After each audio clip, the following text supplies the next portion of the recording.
Have you ever considered how some individuals navigate life's complexities as if equipped with an internal gyroscope, maintaining perfect balance through any storm?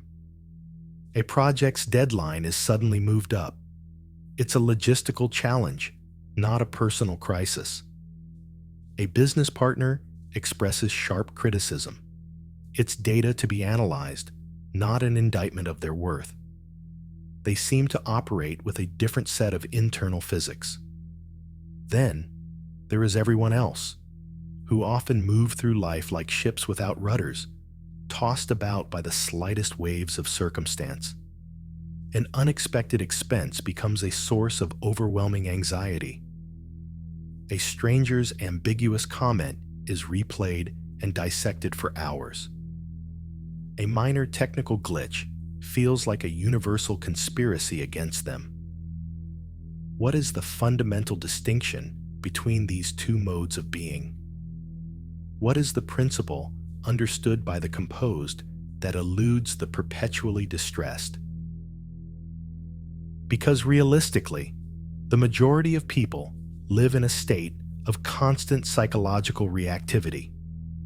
Their internal weather is dictated entirely by external forecasts. If the stock market is down, their mood plummets with it. If they don't receive immediate validation for their work, their confidence evaporates. If someone speaks to them in a slightly off tone, they construct elaborate narratives of hidden animosity. We have all inhabited that reactive space at times, enough to recognize the feeling of ceding our inner peace to forces entirely beyond our control. So, what separates the resilient from the reactive? It is not genetic fortune or a mystical state of enlightenment, nor is it the result of suppressing emotions until one becomes numb. The difference lies in a single, profound cognitive shift. They have stopped misattributing the source of their feelings. The common error is to believe that the external world dictates our internal state. The reality is that our interpretation of the external world is the sole architect of our emotional experience. Let's examine this with a simple framework. Imagine you are passed over for a promotion at work. You are presented with two distinct interpretive paths. Path A. You internalize it as a reflection of your inadequacy, letting it corrode your self-esteem and fuel resentment for weeks. Path B.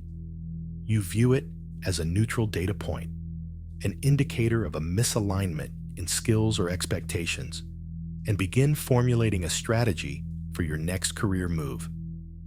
The external event is identical. The resulting emotional realities are worlds apart. The only variable was the meaning you assigned to the event. This principle is universally applicable. That dismissive remark from a colleague only has power if you grant it importance. That setback in your personal project only feels like failure if you allow it to define your capabilities. That challenging day only spirals into a disastrous week if you keep it active in your mental foreground. The truth is, the majority of what disturbs us is not the event itself, but the echo of the event in our minds. People are trapped in a feedback loop of reacting to their own narratives, rather than consciously choosing where to direct their cognitive resources. Once you truly internalize this, not as an abstract idea, but as a real-time operational truth, your entire relationship with the world transforms. Suddenly, life ceases to be a series of things that happen to you and becomes a landscape you navigate on your own terms. The critical question, then, is how to install this new operating system, because once you do, the world will never feel the same again. Let's explore the mechanics. So, you now grasp the core concept. It's not the stimulus, but your response that matters. However, understanding this intellectually and embodying it during moments of pressure are two very different endeavors. When life presents a situation that feels intensely personal, when you are publicly contradicted, when a plan you've worked on for months fails, when circumstances feel fundamentally unjust, it is incredibly easy to revert to instinctual defensive reactions. So how do you systematically train your mind to become resilient to these daily frictions? How do you reach a state where external events no longer hold sway over your internal equilibrium? It begins with a fundamental shift in resource management. Stop allocating your mental and emotional capital without calculating the return on investment. Most people distribute their peace of mind as if it's a free sample at a supermarket. A provocative headline on a news site? Let's invest 2 hours of anger and anxiety. A colleague makes a passive-aggressive comment. Time to spend the afternoon in mental rehearsals of what you should have said. A minor inconvenience throws off the morning schedule. Excellent. The entire day's productivity is now mortgaged to frustration. It's akin to running a company and giving away your most valuable assets for nothing. At a certain point, you must become a discerning investor of your own energy. You must start asking, will this person's opinion contribute to my long-term goals? Will I even remember this specific incident in 1 year? Is this emotional burden truly mine to carry? Or am I simply absorbing someone else's negativity? Because in 90% of cases, the stressors people internalize are little more than projections from others. Someone is abrasive toward you. That is a reflection of their own inner state. Someone questions your ambition.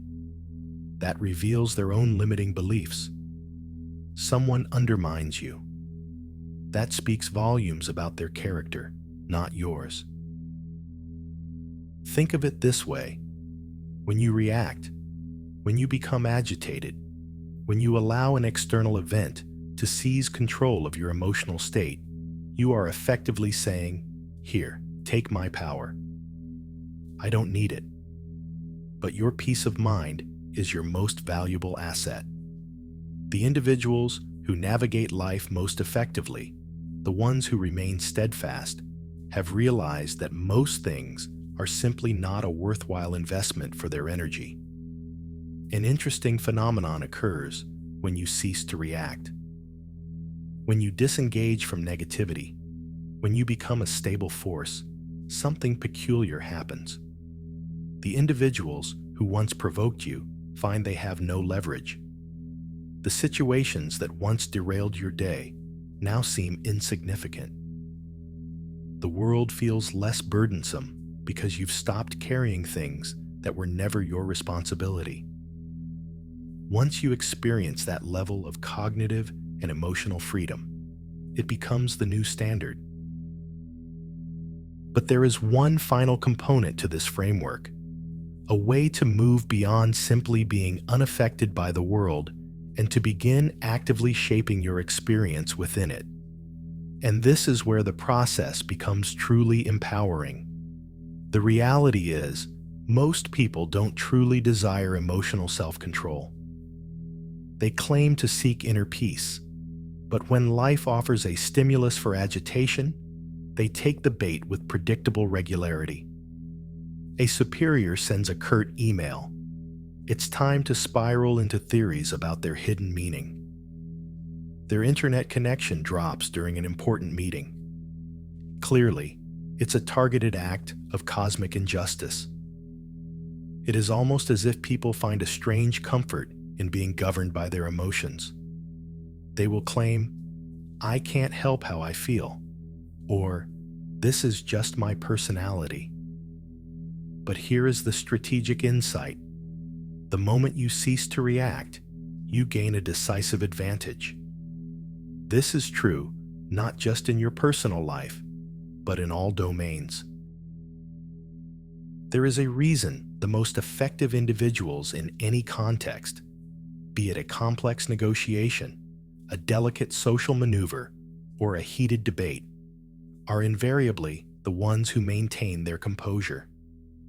The instant you lose control of your emotions, you surrender influence. If an opponent knows they can provoke you, they have a direct line to your decision-making. If a situation can reliably get under your skin, it governs you. If your emotional state is a constant reaction to the world, then the world sets the agenda for your life. Now, picture the alternative. Imagine becoming someone who simply does not engage with the provocation. A backhanded compliment is received with utter neutrality. Someone attempts to challenge you, and they are met with calm indifference.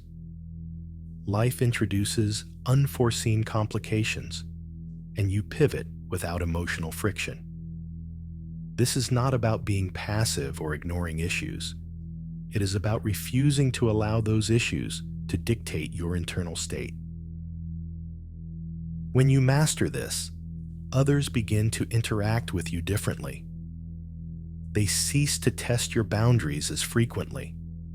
They afford your presence a greater degree of respect. And most importantly, you begin to make choices based on clear, strategic thinking, not on impulsive emotional reflexes. What most fail to see is that when you are emotionally reactive, you are operating on a script written by others. Advertisers rely on your impulses. Manipulative individuals feed on your reactivity. Systems of social control are built upon the predictability of emotional responses. When you react, you are a known quantity, and known quantities are easy to manage. But when you become difficult to move, when you function as an observer before you act as a participant, you acquire something that 99% of people will never possess: true agency. It is in that space, where nothing external can dictate your internal condition, that you finally begin to operate on your own terms. You may be thinking, this sounds powerful in concept, but wonder how it can be implemented. That is where the process becomes even more practical, as the key is not just knowing this, but actively rewiring your ingrained neurological responses. We've established that emotional reactivity seeds control, but the true challenge is training yourself out of it. If detachment were simple, everyone would be serene. The truth is, most people are unaware of how deeply conditioned they are to react. From our earliest years, we are programmed to respond instantly to external cues. Someone praises you, you feel good. Someone criticizes you, you must defend your position. A situation is frustrating, you must express that frustration. It is like living with an exposed nerve, where anyone, your manager, a stranger, a social media algorithm, can touch it and elicit a predictable jolt. But what if you could insulate that nerve? This is the core of building psychological resilience. This is not about emotional suppression or becoming robotic. It is about training your brain to interrupt the cycle of automaticity. Step 1. Practice cognitive diffusion. Most people fuse with every situation. If there is tension in a room, they become tense. If someone is impolite, they feel it as a personal affront. Instead, you must become the conscious observer. Let's say you're in a meeting and a colleague dismisses your idea abruptly. The average person immediately fuses with this event. How dare they? I worked hard on that. Now their entire mental state is compromised. An observer, however, notes what is happening without becoming it. That was an abrupt dismissal. They must be under pressure. The external event is unchanged, but it has not penetrated their internal system. This is diffusion in practice.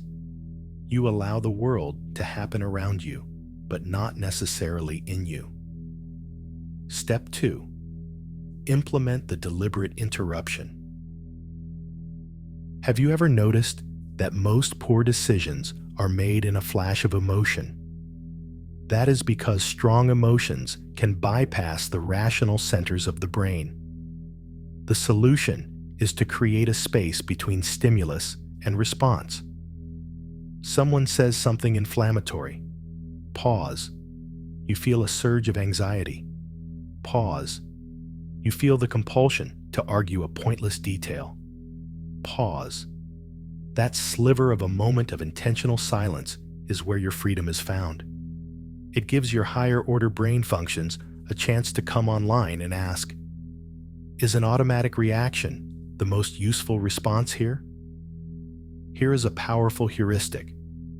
Before responding to anything of consequence, ask yourself, what is my goal in this interaction?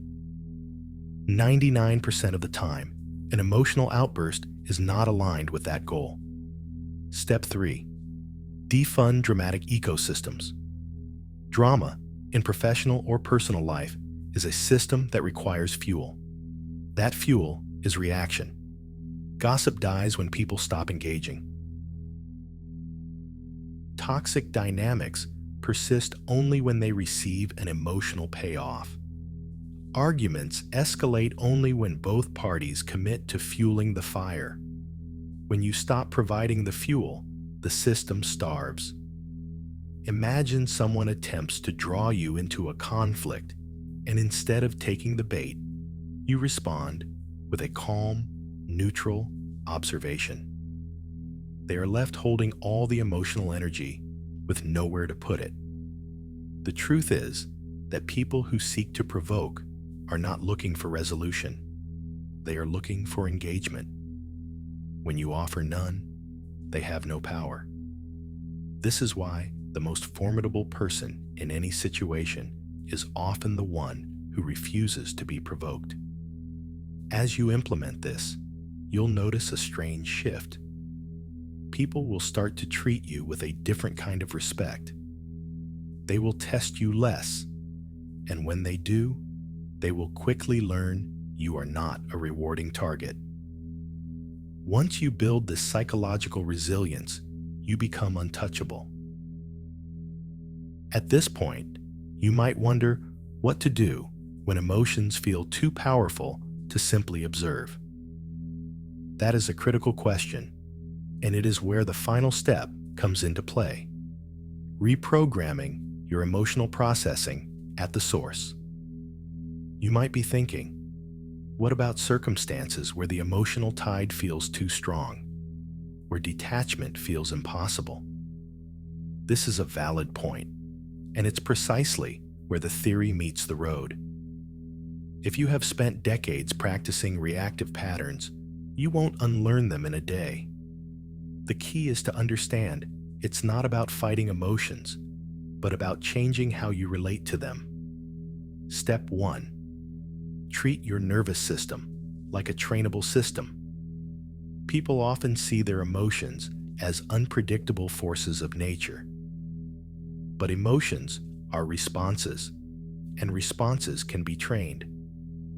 Consider how some people maintain complete composure during a crisis, while others are thrown into disarray by a minor inconvenience. This is not an inborn trait. It is a trained capacity of the nervous system. Your brain has default neural pathways, well-worn roads it travels based on past behavior. If for years, your brain has associated unexpected problems with a cortisol spike, it will continue to do so. If criticism has always been linked to defensiveness, that reaction will remain on a hair trigger. The technique is to consciously interrupt and reroute the traffic. Every time you feel the pull of an old emotional reaction, stop and ask, what is a more resourceful response I could choose right now? Instead of defaulting to irritation, experiment with curiosity. Instead of rushing to justify your position, practice strategic silence. Instead of panicking, take one deliberate, slow breath and simply observe the physical sensations in your body. Your brain's limbic system will protest at first.